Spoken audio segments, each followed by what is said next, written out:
Bonsoir à tous, bienvenue sur la chaîne toujours proche des populations. Heureux de vous retrouver pour votre journal. Voici les titres de ce début de semaine. D'abord, en Côte d'Ivoire, après la suspension à la vente et à la consommation de produits présentés comme des aphrodisiaques par l'autorité de régulation pharmaceutique, nos reporters ont recueilli les avis des populations.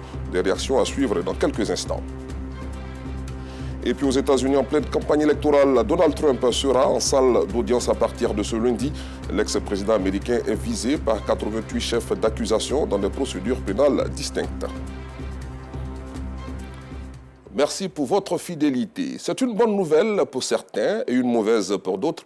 L'autorité ivoirienne de régulation pharmaceutique a publié le 11 avril dernier une note d'information relative à la suspension de la fabrication et de la commercialisation de produits contenant du sildenafil. Il s'agit de Atoté original 100% naturel et la paix, Cognon Mousso Yako.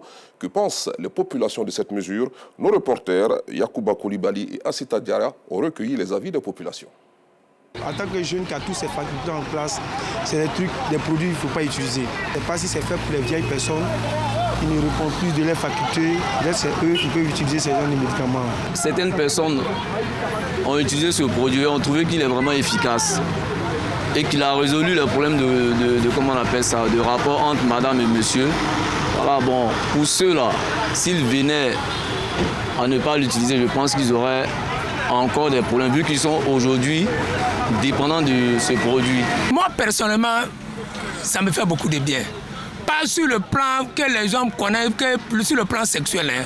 Moi, ça me traite même, au niveau de beaucoup de maladies. Quand j'utilise la Toté, vraiment, ça me facilite la direction. Je me sens bien dans ma peau. Vraiment, j'ai pas de problème. Par curiosité, j'ai essayé. Puisque mes collègues chauffeurs en parlaient, tout ça, donc j'ai essayé. Mais dès que j'ai vu le produit, à vrai dire, dans les 2 minutes, 3 minutes qui ont suivi, j'ai commencé à avoir des vertiges, des céphalées, et puis c'est le cœur qui a commencé à battre très fort. Donc sincèrement, ça m'a groggy, quoi. Voilà, maintenant, bon, à la suite, en tout cas, le 3e pied a commencé à se dresser au fait. Depuis lors, j'ai arrêté. Si on les interdit, ils vont manger comment? Ils vont faire comment? S'ils n'ont pas d'autres produits à le faire que c'est de ça ils font, ça va impacter sur la vie. Si j'ai un mari, je ne vais pas le conseiller pour utiliser à Toté. Pour mon bien, il va me voir là. Il va travailler comment demain? Naturellement, même c'est fatigant, et puis il va prendre ça encore. Non, c'est pas bon. Je sais que c'est un produit qui guérit plusieurs maladies. Et d'autres aussi disent, pour s'amuser, ils disent que c'est très bon au lit. Voilà, c'est très bon pour aller au lit. Voilà.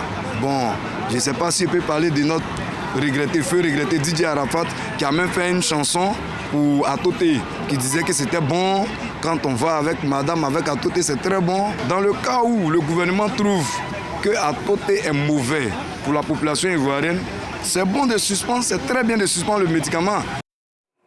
Il faut savoir que ces produits sont dangereux pour la santé et l'autorité de régulation poursuit l'évaluation d'autres présentés comme étant des aphrodisiaques. Autre sujet à présent, pendant les festivités de Pâques, l'on assiste à un déferlement des populations originaires du Vébaoulé dans leurs villages respectifs. Cette ambiance dénommée Pakinou a conquis les Ivoiriens au point où le concept s'est déporté à Abidjan. Aux 2 plateaux, dans la commune de Cocody, Clément Boko et Kader Bathil ont été témoins de cette ambiance. Suivons leur reportage. Nous ne sommes pas dans le Vébaoulé, mais bien à Abidjan, précisément aux 2 plateaux. Cet après-midi, Nikez a pour tâche de récolter le bandi, une boisson extraite à partir du palmier. C'est le palmier, quand on fait tomber, on taille, bon, on pèse et puis on met un bidon en bas pour extraire le jus qu'il y a dedans. Le bandi, en pays baoulé, c'est le vin, ce qu'on appelle le vin de palme. Le bandi est un breuvage incontournable pendant la fête de Pakinou, un concept rassembleur qui inspire. Pakinou, c'est une occasion qui permet aux gens de se rassembler. On dit toujours c'est une manière de faire du peuple baoulé. Mais cette manière de faire a tellement duré que tout le monde l'a épousé, cette manière de faire. Et nous, on a décidé que même si la Pâque est passée, c'est une manière de fédérer les gens, de leur permettre de se rencontrer, échanger et tout. Et c'est pour cette raison qu'on veut, dans cet établissement, faire la Pakinou durer 1 mois. Pour l'occasion, toutes les conditions sont réunies comme l'exige la tradition baoulé. Après les civilités, place à la libation.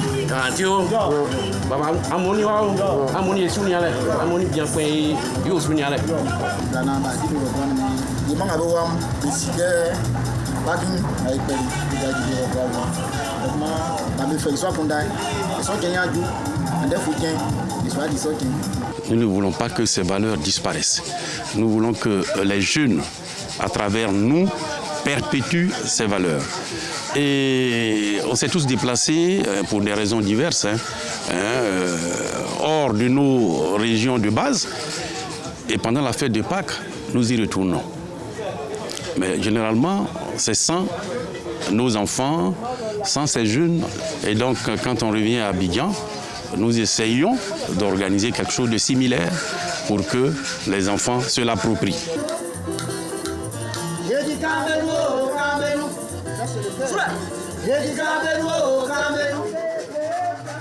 Pour reconstituer cette ambiance familiale des jours de Pakinou au village, les organisateurs ont mis les petits plats dans les grands.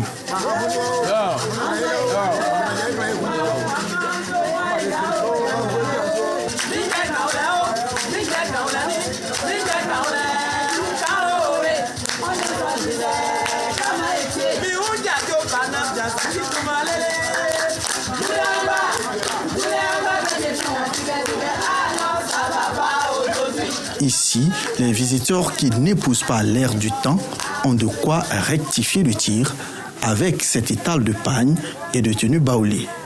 En ce qui concerne la gastronomie, tout y est pour satisfaire les gourmets.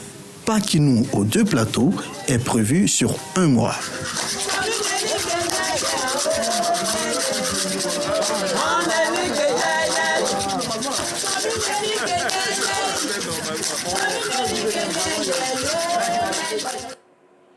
Direction la sous-préfecture de Saïwa, dans le centre-ouest de la Côte d'Ivoire, où le village de Gazeyo a écrit une nouvelle page de son histoire. Il s'agit de l'investiture de son nouveau chef, un fonctionnaire à la retraite qui veut mettre son expérience et ses connaissances au service de la localité.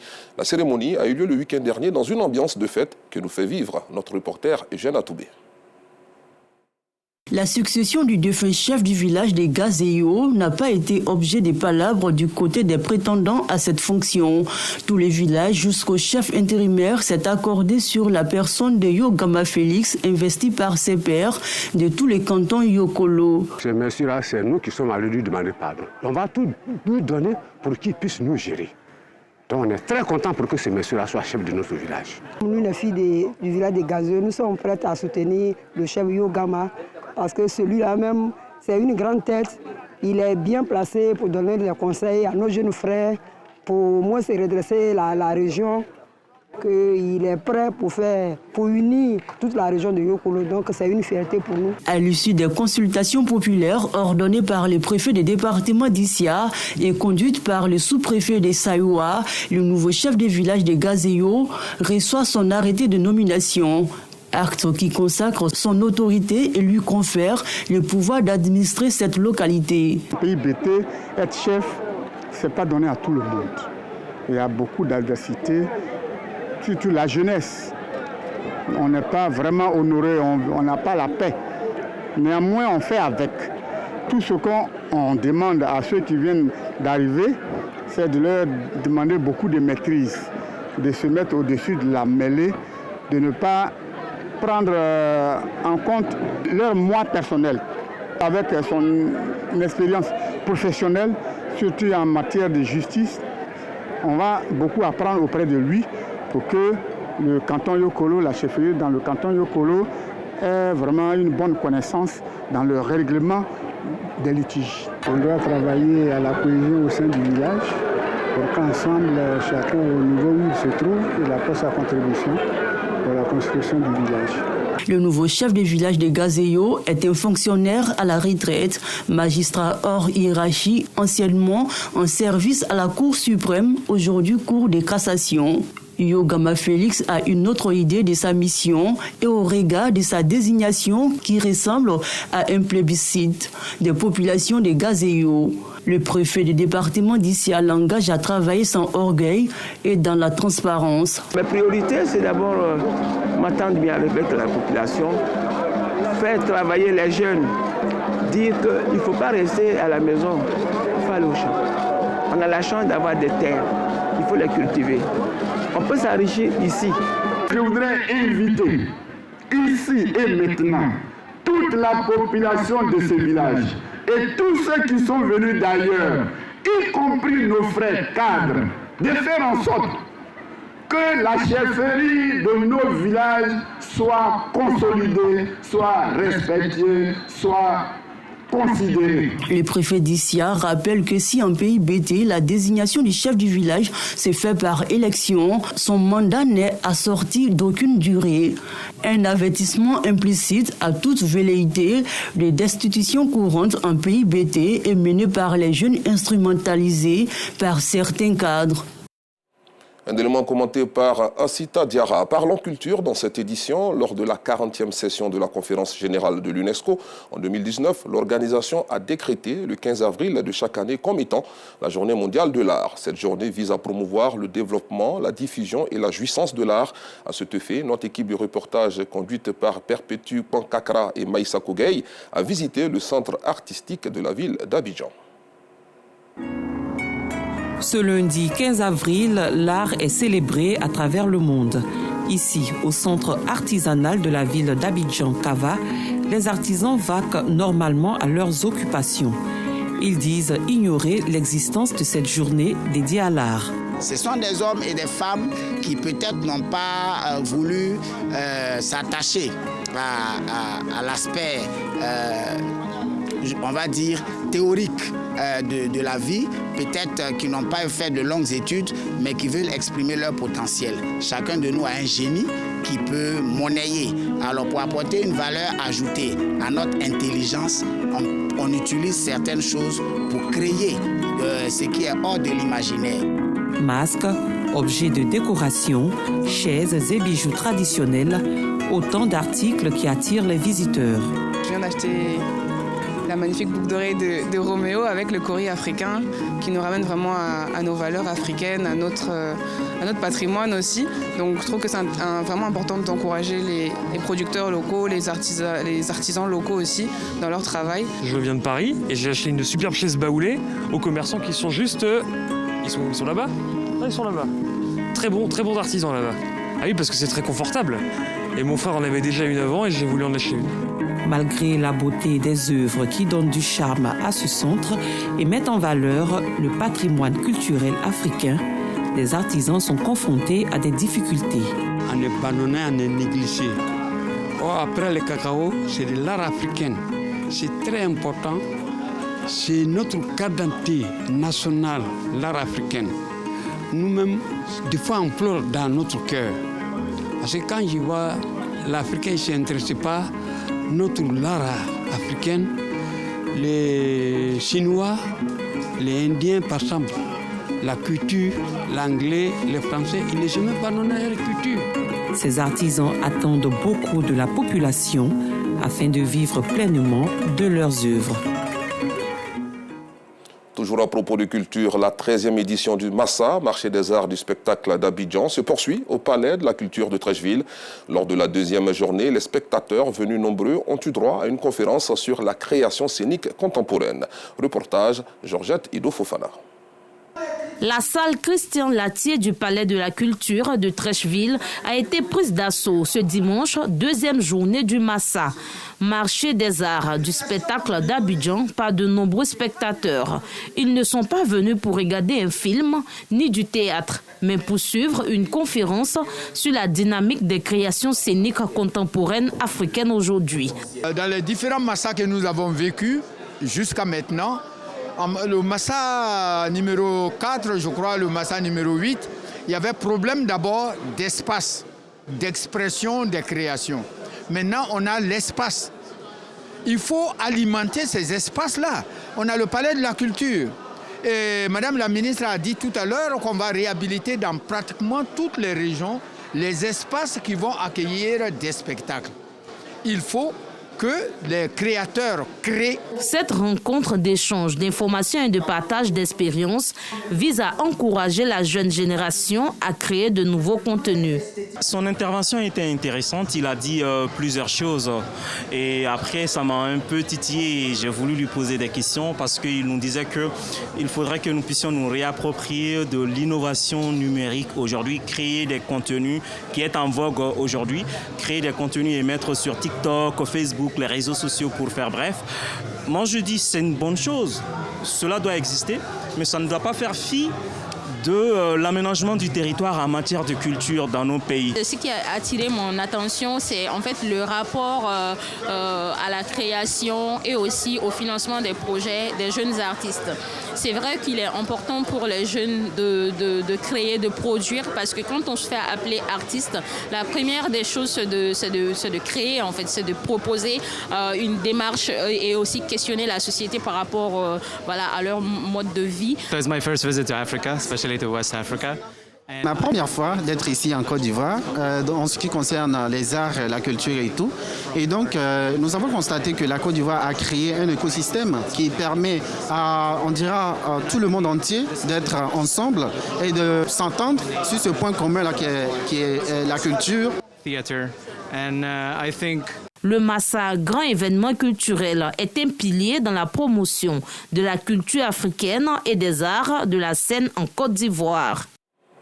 Ouvrons le chapitre solidarité de cette édition à Bengrou, où le conseil régional de l'Indénié-Djuablin a offert des tonnes de vivres composés de sucre et de riz aux communautés musulmanes et chrétiennes pour la région, pour les soutenir pendant les périodes de jeûne musulman et du carême chrétien. Des précisions avec Herman Niamia. Le conseil régional de l'Indénié-Djuablin solidaire de ce moment de pénitence pour les religieux de sa circonscription. 6 tonnes de vivres, dont 3 tonnes de sucre et 3 tonnes de riz, offerts aux communautés musulmanes et chrétiennes pour leur permettre de disposer de quoi rompre convenablement leur jeûne et carême. C'est notre façon d'apporter notre soutien à vos prières. Je sais que tous les jours, vous priez pour qu'il y ait la paix dans la région, mais également la paix en Côte d'Ivoire. Recevant les dons des mains du président du conseil régional de l'Indénié-Djuablin, les bénéficiaires ont exprimé leur gratitude à leurs bienfaiteurs qui, selon eux, leur apportent son soutien chaque année pendant ce moment de pénitence.